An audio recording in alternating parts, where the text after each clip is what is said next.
Let's talk to Ross Clark. He's got a column in The Sun today. Labour is in a hole. They'll get growth only by slaying a few sacred cows, starting with net zero. Well, I wish it could be true. Ross, good morning to you.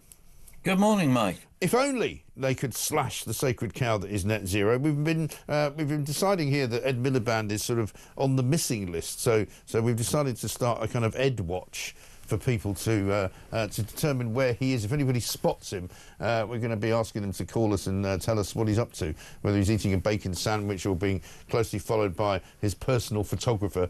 But we'll keep you updated on that as to what he's doing. He wasn't around yesterday, apparently, to have his 2 pennies worth on the expansion of Heathrow. Yes, I expect he's onto vegan bacon sandwiches now.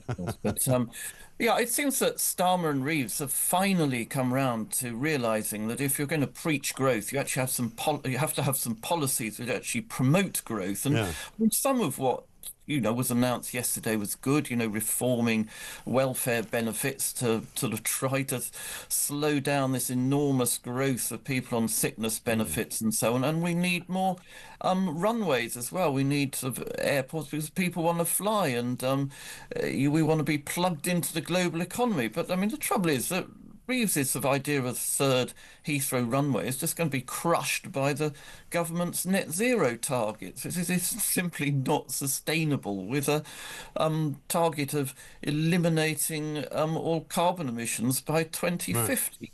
Well, she seems to think, and I've seen her talk about this, that it won't be a problem for the net zero targets because they're going to be delivering biofuel, which means that and the extra planes that are going to be put up into the sky won't be polluting the air as much. And also, they might use the odd electric plane. And also, as we all know, because that will reduce the numbers of planes flying around in circles above London, the air will actually be cleaner. But all of that is literally pie in the sky, rubbish. Well, it is. I mean, her great idea of, well, firstly, electric planes. The sort of trouble is the energy to weight density of batteries is not even nearly enough to power the sort of planes we have at the moment flying across the Atlantic. I mean, I did the calculations myself, and if you tried to stuff a Boeing 777 with enough batteries to get it across the Atlantic, it would weigh as much as the Eiffel Tower, and of course it wouldn't get off the ground. Right. As for sustainable airline fuel, well, I mean, that has begun to be used, being mixed in with kerosene, traditional jet fuel. But I mean, absolutely nobody thinks we're going to have a sort of 100% sustainable aviation fuel within the sort of time frame that Rachel Reeves would need it. And the problem is that the sort of cheap end of sustainable aviation fuel is sort of used vegetable oil, but there simply aren't enough chip shops in the world to power our airline fleet. So you have to then go to the terrible smell. I was once on a boat in Mexico that appeared to be powered by chip oil, and it literally was like a mobile chip shop. It stank to the high heavens. Yeah, yes. Although, I mean, about 20 years ago, if you remember, sort of enterprising motorists in South Wales started sort of powering their diesel engines with used chip oil. Yeah. And nowadays they would be considered environmental heroes. Of course, at the time they were prosecuted for evading fuel duty. Exactly right. Well, not everybody agrees, of course, that that was a terrible, terrible speech that she made, because we've got Chief Secretary of the Treasury here, Darren Jones, quizzed by Harry Cole on Nevermind the ballots yesterday. Harry basically made the case that this was a pretty desperate speech by Rachel Reeves. You've increased taxes, you've pushed borrowings to the absolute limit, you've destroyed business confidence, you killed growth. This is all panic, isn't it? This is a good case to sack the Chancellor. Oh, complete rubbish. Come on, look, you saw today a strong Chancellor in control of the agenda for this country. Really? Or a panicking Chancellor pivoting and trying to U-turn? Panicking. You're creating a fiction, Harry. Would you like the job if she... It was a great speech today, setting out this government's agenda, why the plan for change is working, the plan for change that the British people voted for, with a historic landslide for a Labour government. We're getting on with the job of the change that we promised in delivering, and that is a great thing for the country. Yes. Well, you may say that. I couldn't possibly comment. Well, I could possibly comment, but, apart from the fact that it isn't going to happen, and growth isn't generally... I mean, I know you said that, if it was to happen, it would generate growth. All I would see, if there was any work being done at Heathrow, would be that they would basically turn that whole area of London into a car park, because nobody would be able to go anywhere. You know, they'd have to make the M25 go underground. They'd have to rebuild all of the train services. You know, the airport itself would be hidebound in you know, dust and you know, construction workers and all the rest of it. It would just be a disaster, because we can't do things like this. Well, I mean, other countries can do them, but I mean, yeah, there's simply no point in just sort of announcing new infrastructure projects until you can tackle this problem of why they cost so much in Britain and so much more than in other countries. And I mean, the variety of reasons for that, and you know, bat tunnels and sort of exceeding environmental rules are one of the reasons, but there are others as well. And one of the things, and another thing which Rachel Reeves didn't mention yesterday, which she absolutely got to, I mean, she mentioned productivity, by the way, but of course she didn't mention the fact that she'd awarded fat pay rises to public sector workers last summer without asking anything in return, without asking them to adopt improved working practices. If you're going to do that, you're going to sort of bake this, you know, lamentable lack of productivity growth into the economy for years to come. And look at the public services now. The ONS productivity figures show that the average worker in the public services is now producing less per hour than they were 28 years ago when Blair came to power. I mean, that's completely ridiculous, given that, you know, all the technological improvements in the meantime. But it's, you know, it's a function of the sort of civil service and so on. So really just turn the civil service into one big job club, which well, I think there's no coincidence of the workers. I think there's no coincidence that as the state has grown bigger and bigger and bigger under the last several governments, and I include all the way back to Tony Blair in that, when suddenly they decided to invent a load of special advisors who never existed before, and various different sort of specialists who now work in every department of state, that productivity has gone down. Because we don't really make anything anymore, do we? I mean, the fact that we then had COVID, I mean, I don't know if it's true that there's been no growth in this country for years and years and years and years, but the fact is you can't really create growth out of just public spending, can you? No, I mean, there are some people on the left who seem to think that only the government can generate economic growth, which of course is piffle. I mean, if you want economic growth, all you've got to do is transfer resources from the sort of stagnant public sector to a much more dynamic private sector, which has been increasing productivity. But of course, you know, what Labour have been doing and what the Conservatives in their later years have been doing is doing the opposite. Now, David Cameron, George Osborne actually did make a good start. In between 2010 and 2015, they did cut the number of civil servants. They did shrink the state a bit, but then they sort of let their foot off the gas, and the sort of charges of austerity seemed to get to the Conservatives, and they reversed the policy.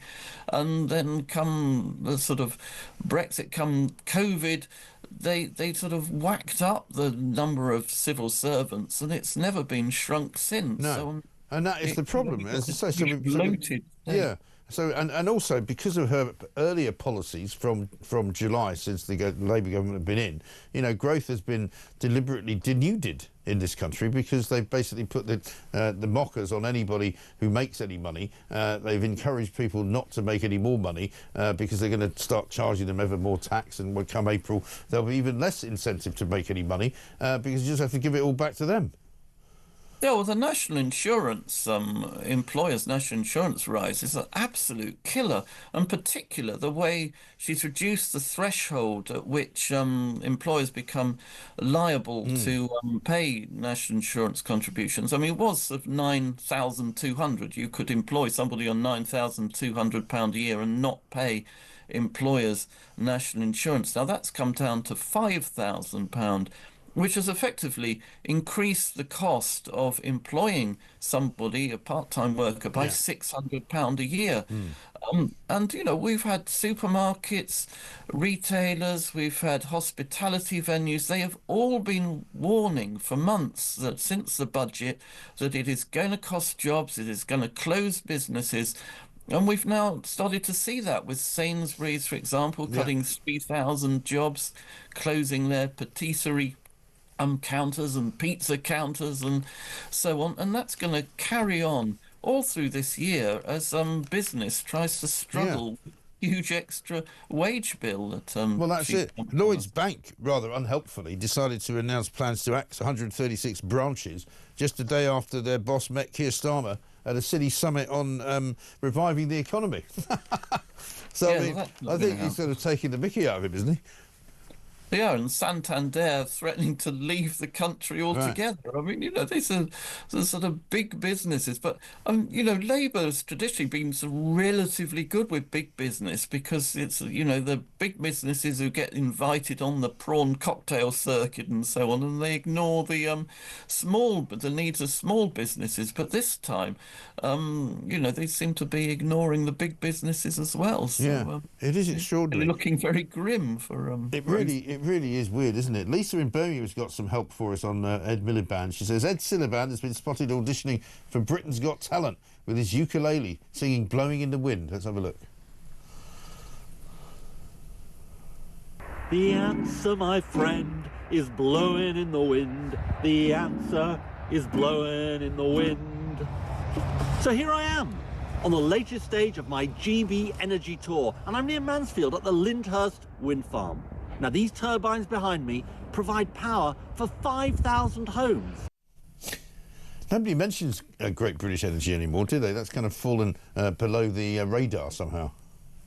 Yeah, you know what? I'm pleased it was Timothy Chalamet and not Ed Miliband who got the job for the Bob Dylan film. Yes. It wouldn't have been quite so good, would it? It wouldn't have, no. I don't think I could have sustained 2.5 hours of that. That would have not been a pleasant experience at all. Yeah, whatever happened to Great British Energy? I mean, this was going to... remember, Miliband was going to reduce our energy bills by £300 a year. Right. By this, don't mention that anymore. Promise to do decarbonise energy. Well, I mean, electricity prices are already up sort of £150 a year since Labour came to power. If you're a pensioner, you've lost your winter fuel payment, which was worth between £200 and £300 a year. So, I mean, that's costing older people heating their homes. There's absolutely no prospect that Miliband is going to reduce our bills by £300 a year or reduce them by a penny through his target of decarbonising the electricity grid by 2030. Yeah. It's going to increase massive costs because he's going to have to... we're all going to have to pay to maintain all these gas power stations to produce power when there's not very much wind and solar. So we're going to have to pay for sort of two parallel electricity systems, essentially, which are going to be tremendously expensive. And if you think that, Britain already has more wind and solar as a proportion of our electricity than virtually any other major industrial country, well, if wind and solar was so cheap, we'd be saving money already, wouldn't we? But instead, we have the highest electricity prices in the world. Yeah. So it's not exactly working, is it? It's not really, no. And the water bills have just been we've just been told are going to go up by £123 a year in April as well. So it's bad news all round, basically. But Ross, listen, good to talk to you. Thank you very much indeed. Ross Clark, columnist at The Sun. Today's column on page 10. Labour's in a hole. They'll get growth only by slaying a few sacred cows, starting with net zero.